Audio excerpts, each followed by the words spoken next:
Bonjour et bienvenue dans cette présentation du jeu de société Bad Bad. Pour commencer, une petite mise en contexte. Vous êtes une équipe de méchants, très méchants, absolument très méchants, qui ont pour but de détruire la ville de Bad City. Pour ce faire, vous avez décidé de construire un robot géant que vous allez pouvoir équiper d'armes, armures, objets divers. Cependant, dans cette équipe de méchants que vous incarnez, il y aura sûrement des gentils qui sont là pour vous mettre des bâtons dans les roues, voire même des saboteurs qui vont tenter de détruire votre robot.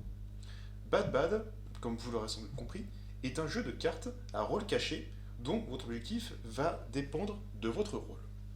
Vous avez, comme dit, trois rôles différents. Les méchants, les saboteurs et les gentils. Ces trois rôles vont avoir des objectifs qui vont être différents. L'objectif du méchant va être de donner la puissance nécessaire au robot afin qu'il puisse détruire la ville. Le but des saboteurs va être de détruire ce robot via des explosions. Le rôle du gentil va être d'atteindre le dernier tour de jeu sans que les méchants ou les saboteurs n'aient ainsi leur propre objectif. Le jeu se joue entre 30 minutes et 1 heure en fonction du nombre de joueurs qui sont de 4 à 8. Et aussi, bien sûr, si c'est la première fois que vous y jouez, vous mettrez bien sûr plus longtemps, étant donné que vous allez avoir plusieurs cartes à essayer de connaître ou reconnaître. Mais une fois que vous aurez fait une ou deux parties, le jeu ira beaucoup plus rapidement. Pour ce qui est de l'âge, 10 ans minimum est une bonne estimation afin de pouvoir créer des stratégies. Pour ce qui est du matériel, vous avez plusieurs choses. La première, bien sûr, est la boîte de jeu qui va aussi vous servir de plateau de jeu. Donc il y a à l'intérieur, avec ici le nombre de tours, les points de puissance que vous allez accumuler à chaque round, les points de vie, la pioche, la défausse. Vous allez avoir 41 cartes équipement, qui sont ici, que vous allez pioser sur la pioche, bien sûr après les avoir mélangées. 8 cartes rôle ici, avec 4 méchants, 2 gentils, 2 saboteurs. Et enfin, 8 têtes de jeu qui vont être un petit récapitulatif de ce qui peut se passer durant cette partie. Afin de préparer la partie, la première chose à faire est bien sûr de déterminer le nombre de joueurs. Ici, nous allons simuler une partie à 4 joueurs. Pour les parties à 4 joueurs, vous allez du coup garder en tant que rôle 2 méchants, un saboteur et un gentil. Les cartes restantes ne seront pas utilisées. Une fois que ces cartes ont été données, donc de méchants, saboteurs, gentils, vous allez pouvoir les mélanger et les distribuer à chaque joueur. Ceux-ci vont en prendre connaissance sans bien sûr le dire à leur coéquipier. Nous avons dit qu'ici, le méchant, un autre méchant, un gentil et donc un saboteur. Une fois que les rôles ont été donnés et que les objectifs ont été compris, nous allons revenir en détail plus tard, nous allons pouvoir distribuer des cartes équipement à chaque joueur. Lorsque vous êtes 4 ou 5 joueurs, vous allez distribuer 4 cartes équipement. 4, 4. Si vous êtes 6, 7 et 8 joueurs, vous allez distribuer 3 cartes équipement à chacun. Voilà, chacun donc a 4 cartes équipement en main qu'il va pouvoir lire et décortiquer. Le jeu est paré, on peut commencer à jouer. Pour ce qui est d'une carte équipement, voilà comment est-ce qu'elle va se présenter. Vous avez ici le nom de la carte, donc la quête du sabre de feu, le nombre de points de puissance qu'il va pouvoir apporter, celui-ci va aller entre 1 et 5. Vous allez avoir ici l'élément de la carte, qui va être déterminé par le petit symbole ainsi que la couleur. Il y a 5 symboles en tout, feu, eau, nature, neutre et bouclier. Et enfin, vous allez avoir l'effet de la carte. Pour ce qui est des conditions de victoire, comme je l'ai dit, la victoire va être différente en fonction du rôle que vous allez incarner. Le but du méchant va être d'atteindre les points de puissance, les PP, nécessaires afin que le robot puisse détruire la ville. Ces points de puissance vont être déterminés en fonction du nombre de joueurs. Ça peut aller de 60 pour 4 joueurs à 150 pour 8 joueurs. Nous sommes 4 joueurs. Le nombre de points de puissance à atteindre pour les méchants sera donc de 60. Pour ce qui est des saboteurs, celui-ci doit descendre les points de vie du robot, les PV, à 0. De la même manière que les méchants, les points de vie du robot vont être déterminés en fonction du nombre de joueurs que va avoir cette partie. Ça va aller de 5 à 10 PV. Nous sommes 4 joueurs, il y a donc 5 points de vie en jeu. Pour ce qui est du gentil, c'est le seul rôle qui ne change pas quel que soit le nombre de joueurs. C'est très simple, vous devez atteindre à la fin du 6e tour de jeu sans que le méchant ou le saboteur n'aient réalisé leurs propres objectifs. Comment se passe un tour de jeu? Le premier joueur va du coup celui qui est le plus méchant de tous ces tablés. Il va pouvoir du coup ouvrir le bal en jouant une de ses cartes en main. Il va la jouer face cachée et il va pouvoir communiquer sur sa carte. Donc ici j'ai joué une coupe démoniaque à 4 points de puissance qui est une carte neutre et qui a comme effet que chaque joueur va échanger sa main avec le joueur à sa gauche dès maintenant. Je vais pouvoir communiquer sur cette carte de la manière dont je veux. Le seul truc, c'est que je ne dois pas décrire ou dire l'effet qui va être derrière. Ainsi, je ne peux pas dire que cette carte permet d'échanger sa main à sa gauche. Par contre, je vais pouvoir dire son élément, c'est une carte neutre. Je vais pouvoir dire sa couleur, c'est une carte blanche. Je vais pouvoir dire en fait un peu ce que je veux. Pour les premières parties, nous conseille aux joueurs de simplement utiliser les couleurs afin de plus se familiariser avec les éléments que vous allez avoir. Donc ici, je vais simplement dire, c'est une carte blanche. Blanche étant la neutre, celle-ci a très peu de chances d'exploser, il ne devrait pas y avoir de problème. Une fois que la carte est posée, je ne peux plus communiquer sur celle-ci. Cela veut dire qu'une fois qu'elle sera posée, je ne peux plus répondre aux questions, je ne peux plus répéter ce qui a été dit, les autres devront faire donc attention à ce qui a été communiqué sur celle-ci.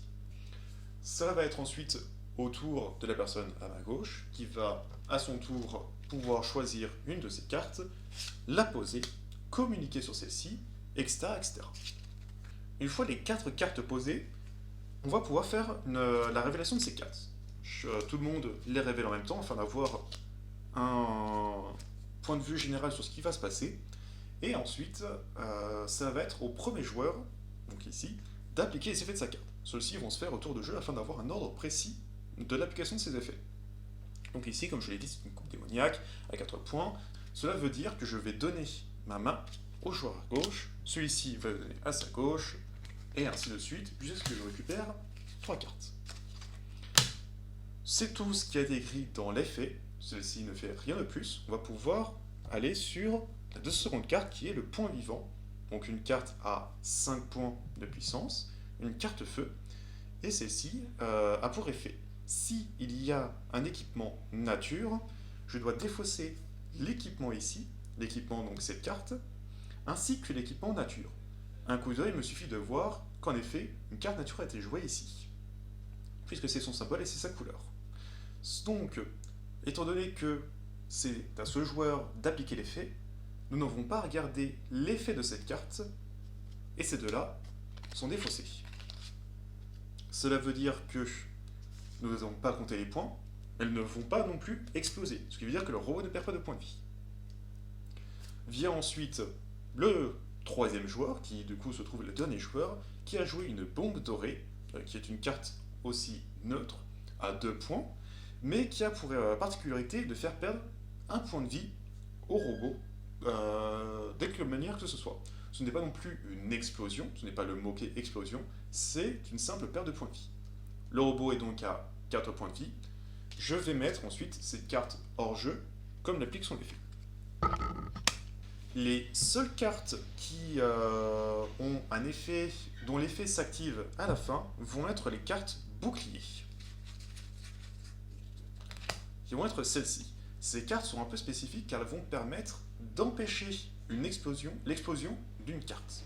Une fois que tous les effets ont été activés, que les cartes exposées ont été défaussées et que les cartes défaussées ont elles-mêmes été défaussées, nous allons pouvoir prendre en compte le nombre de points de puissance gagnés sur cette partie. Pour cela, il suffit simplement d'additionner tous les points sur le côté des cartes afin d'avoir le total de ce round. Ici, nous avons donc 4 points plus 2 points, ce qui nous fait un total de 6 points. Nous allons donc pouvoir écrire au premier round 6 points. Ces cartes vont ensuite être celle-ci hors jeu et celle-ci défaussée. Vient alors la phase de pioche. Pour cela, nous avons deux possibilités. La première est simplement de piocher une carte afin d'avoir le nombre de cartes maximum, donc 4. La deuxième option est de défausser une carte que l'on a en main et d'en piocher deux. Cet effet doit se faire avant d'avoir pioché une seule carte. C'est soit l'un, soit l'autre. Le but est donc que chacun ait 4 cartes à la fin de ce tour. Le premier tour est terminé. Nous avons gagné 6 points de score. Le robot a perdu 1 point de vie. Nous allons pouvoir... le joueur à ma gauche va pouvoir être le premier joueur et cela va se faire jusqu'au 6e tour. Pour ce qui est des mots-clés, comme vous l'avez sans doute entendu durant ce tour, plusieurs mots-clés ont été dits. Les explosions, les quêtes, le hors-jeu et les cartes permanentes vont être les 4 mots-clés qui vont revenir dans MatPat. Pour ce qui est des explosions, ça va sans doute être le mot-clé le plus important puisque ça va être le mot-clé qui va permettre aux saboteurs de gagner.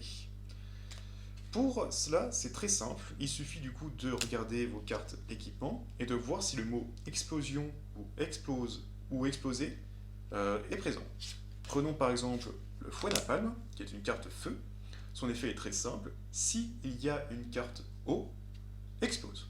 Donc, si une carte eau, de l'élément eau, a été jouée dans le même tour que le fouet napalm, cette carte va exploser, car c'est son effet, qui va faire perdre un point de vie au robot, et les points de puissance ne sont pas comptés à la fin. On ne le défausse pas, car des boucliers peuvent être présents pour empêcher l'explosion, on va simplement retourner à la carte pour l'instant. Lorsqu'une explosion se fait, nous allons voir la carte qui a été à l'origine de l'explosion, donc celle-ci. Alors la chose qu'on va la voir en fait, c'est si la carte explose elle aussi. Donc s'il y a un équipement feu, c'est une potion de chair, s'il y a un équipement feu, explose.